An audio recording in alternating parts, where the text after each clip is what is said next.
Bonjour à toutes et à tous. Nous arrivons à un tournant décisif de l'histoire de l'humanité. D'un côté, nous avons ce que j'appellerais les forces obscures, qui comprennent les grandes multinationales, les banques, les têtes couronnées, les familles Illuminati régnantes et leurs milliers de sbires placés à des postes clés dans les industries et les administrations, etc. Cela représente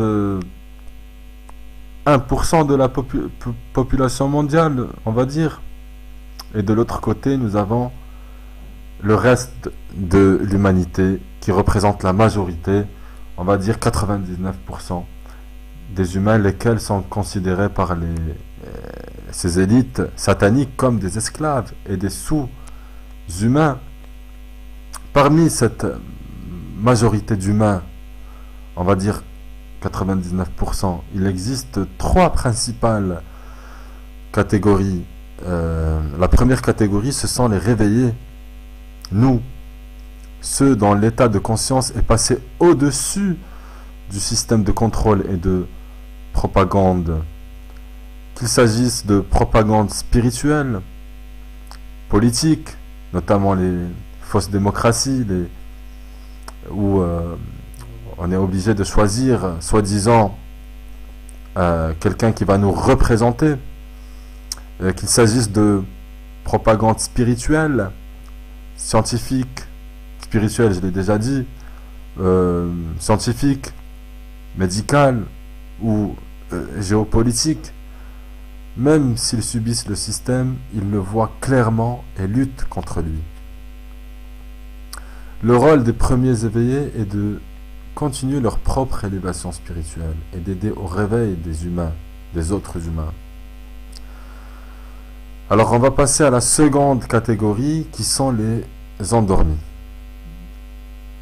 Les gens sous hypnose de la propagande des élites. Ils sont le plus souvent guidés par la peur de rentrer en conflit contre le système et ne veulent pas faire de vagues et se contentent de vivre le plus souvent de façon misérable. Une bonne partie est sous médication, est sous antidépresseurs, drogue, alcool, cigarettes. Voilà, ils sont dans la passivité. Télévision, etc., etc., etc. Alors la troisième catégorie sont ce que j'appelle les traîtres. Ce sont ceux qui bavent sur les élites. L'argent, le pouvoir.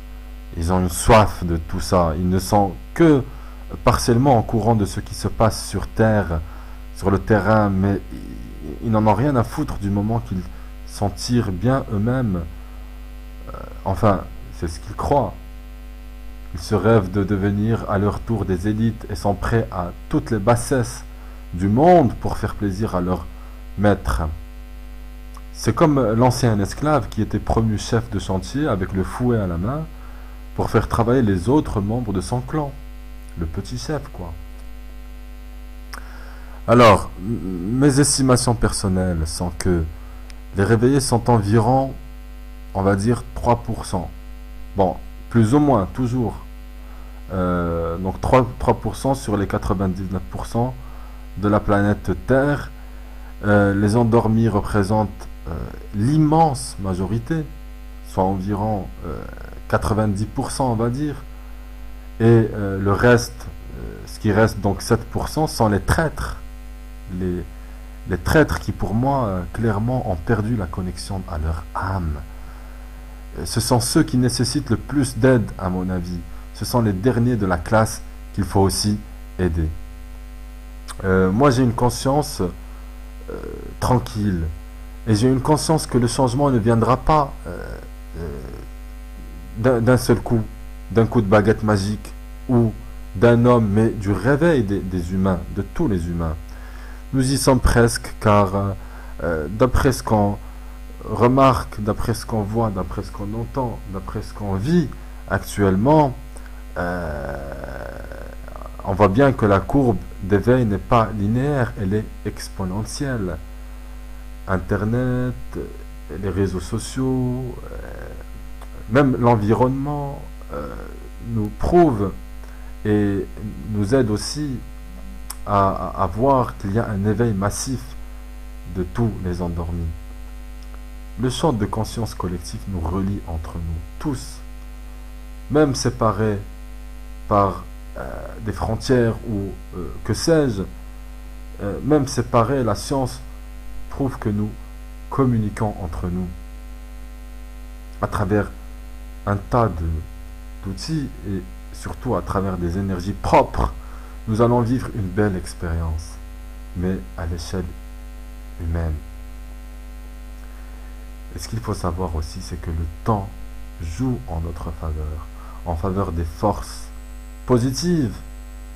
Et ce qu'il faut savoir aussi, c'est que les traîtres pressés par le temps font tout et font de plus en plus d'erreurs et tout pour garder l'avantage. Car le couperet se rapproche inéluctablement de leur coup et on les voit s'agiter en ce moment comme jamais auparavant. Une grande révolution est en marche. On la voit, on la sent. Elle est en train de se produire. L'armée et les services de renseignement ne sont pas stupides. Ils savent très bien ce qui se joue en ce moment sur la planète.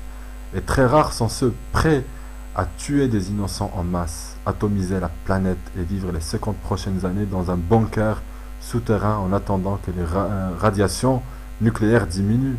Les militaires, dans leur grande majorité, sont en attente du peuple pour pouvoir passer à l'action contre les gouvernements corrompus. Ça, il faut le savoir. Ils se rangeront du côté du peuple le jour venu. Il ne faut pas se tromper. Car la bataille pour la libération des humains, elle a déjà commencé. Elle va s'intensifier. N'ayez pas peur du changement. Il est nécessaire. Tout doit être rebâti à zéro. Il n'y a rien à sauver. Il n'y a plus rien à attendre de ce système pourri. Croyez-moi, l'avenir est radieux pour l'humanité. Mais il va falloir se battre avant. Et pour cela, il faut que chacun choisisse son camp. Il n'y a pas de place dans cette bataille pour ceux qui voudraient rester neutres. Vous connaissez l'histoire du pont entre l'enfer et le paradis. Plein d'entre vous la connaissent.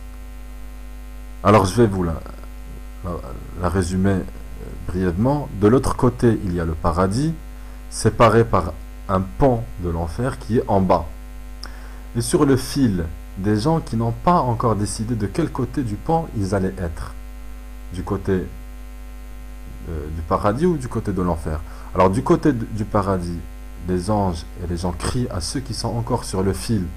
Venez, venez, venez au paradis. Avancez. Et en bas de l'enfer, pas un mot. Une personne en enfer demande au diable, mais pourquoi vous ne les appelez pas pour qu'ils viennent en enfer?